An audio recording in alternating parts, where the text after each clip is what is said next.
Hi, Miss Erica.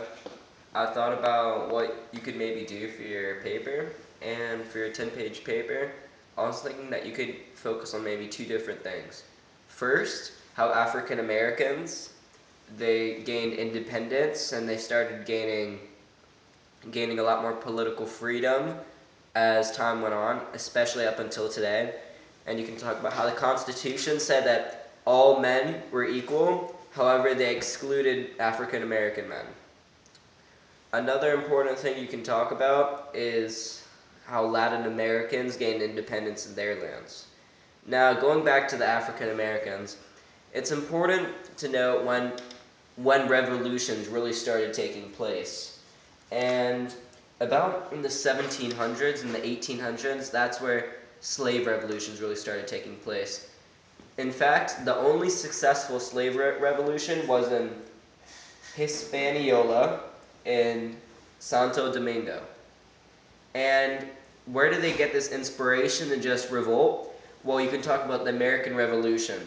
How a lot of Americans in the revolution, they wanted freedom, equality, and during this war, they had some black African American people come and help them fight in the war. And then when they returned to their fellow African Americans, they talked about what happened in They talked about what happened in the Americas in the American Revolution. They drew a lot of inspiration from that.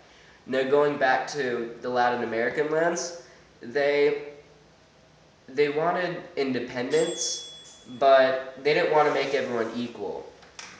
You can talk about the social hierarchy, how there were peninsulares on top who ruled over everyone else, and criollos under them, and then the black African American slaves on the bottom. Okay, check. Quick. Peninsulares on the top were officials from Spain or Portugal or the Iberian colonies, and under them were criollos, who were individuals born in Americas or Spanish or Portuguese ancestry. And you can talk about how through the ages up until today or 1990 they gained a lot of rights such as how to vote, and you can talk about how they protested and how they gained these rights. And last, another subject that you could work on is women's suffrage and how the revolution that women started to gain basically more equality, more freedom for themselves, and how slowly they started gaining more rights. Okay, so what topic can Ms. Erika pick, for example? What would be the subject of the Okay. research paper? Okay, for African Americans, Mm-hmm. you can say this would be it. How African Americans gained more political freedom through the ages, just something like that.